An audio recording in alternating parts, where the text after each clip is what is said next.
बिहार की राजनीति में एक बार फिर एक फिल्मी नाम सियासी सुर्खियों में है। चुनाव खत्म होने के बाद अचानक राज्यसभा की चर्चाओं में पवन सिंह का नाम कैसे आ गया? क्या बीजेपी उन्हें सिर्फ सम्मान देना चाहती है या इसके पीछे कोई बड़ा चुनावी प्लान छुपा है? आखिर पार्टी को पवन सिंह से ऐसा कौन सा फायदा दिख रहा है जो उन्हें संसद के ऊपरी सदन तक पहुंचाने की बात हो रही है? और सबसे बड़ा सवाल, क्या बिहार की जटिल जातीय राजनीति में बीजेपी या जोखिम उठाएगी या फिर पवन सिंह के लिए कोई दूसरा रास्ता तैयार है? और तो और पवन सिंह के साथ वो दूसरा नाम कौन सा है जो राज्यसभा की रेस में है, जिसे पार्टी ऊपरी सदन में भेजने के बारे में सोच रही है? इन तमाम सवालों के जवाब छुपे हैं इस वीडियो में, तो चलिए करते हैं शुरुआत और जानते हैं इन तमाम सवालों के जवाब। नमस्कार, आप देख रहे हैं अमरुजाला.com और मैं हूं आपके साथ आदर्श झा। बिहार की राजनीति में इन दिनों एक ऐसा नाम फिर से चर्चा के केंद्र में है जो मंच से लेकर स्क्रीन तक अपनी पकड़ के लिए जाना जाता है। चुनावी शोर थमने के बाद अब निगाहें राज्यसभा की संभावित रिक्तियों पर टिकी है और इसी कड़ी में भोजपुरी सिनेमा के सुपरस्टार पवन सिंह को लेकर सियासी गलियारों में हलचल तेज हो गई है। सवाल यह नहीं है कि उनका नाम क्यों उछल रहा है, बल्कि यह है कि बीजेपी उन्हें किस रणनीति के तहत आगे बढ़ा रही है। पवन सिंह सिर्फ एक फिल्मी चेहरा नहीं रहे। पिछले कुछ वर्षों में उन्होंने खुद को राजनीतिक रूप से प्रासंगिक व्यक्तित्व के तौर पर स्थापित किया है। चुनावी सभाओं में उनकी मौजूदगी, गीत संगीत के जरिए भावनात्मक जुड़ाव और सोशल मीडिया पर मजबूत पकड़ ने उन्हें स्टार प्रचारक की श्रेणी में ला खड़ा किया है। यही वजह है कि बीजेपी के रणनीतिकार उन्हें सिर्फ बिहार तक सीमित नेता नहीं मानते, बल्कि राष्ट्रीय स्तर पर उपयोगी चेहरा समझते हैं। बीजेपी के भीतर यह आंकलन मजबूत होता जा रहा है कि पवन सिंह जैसे लोकप्रिय चेहरे संसद के ऊपरी सदन में पार्टी की सॉफ्ट पावर को बढ़ा सकते हैं।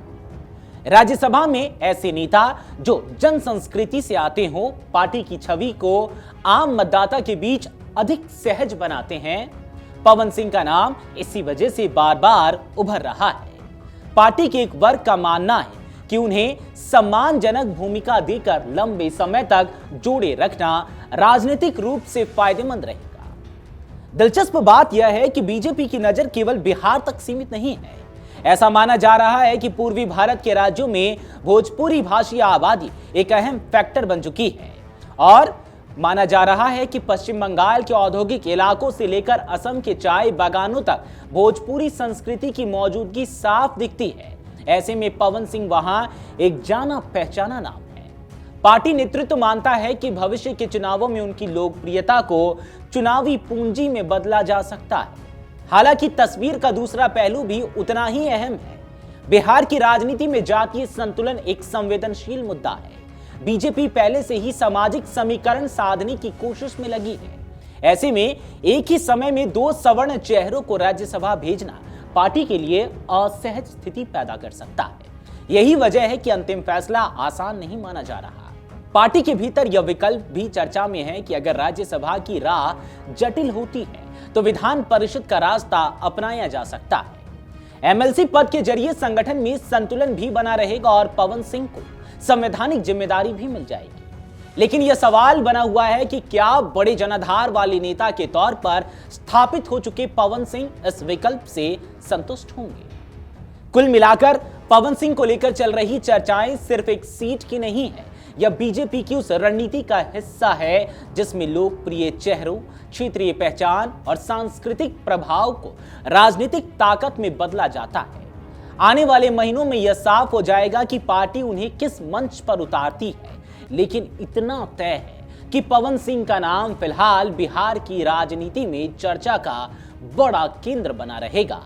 अब ऐसे में देखना दिलचस्प होगा कि क्या बीजेपी पवन सिंह को राज्यसभा भेजती है या फिर पवन सिंह वर्सेस नितिन नवीन। इसको वर्सेस नहीं कहेंगे, हालांकि दो विकल्प हैं, इन दोनों में से किस विकल्प को चुनती है और इसके पीछे आने वाले जो चुनाव है उसको बीजेपी साधने में इसका उपयोग कैसे करती है, इस पर भी सबकी निगाहें बनी रहेंगी। फिलहाल इस पर आपकी क्या सोच है, आपकी क्या राय है, हमें कमेंट बॉक्स में जरूर बताएं। अगर आप ये वीडियो YouTube पर देख रहे हैं तो हमारे चैनल को सब्सक्राइब कर बेल आइकन दबाएं और Facebook पर देख रहे हैं तो हमारे पेज को लाइक करें।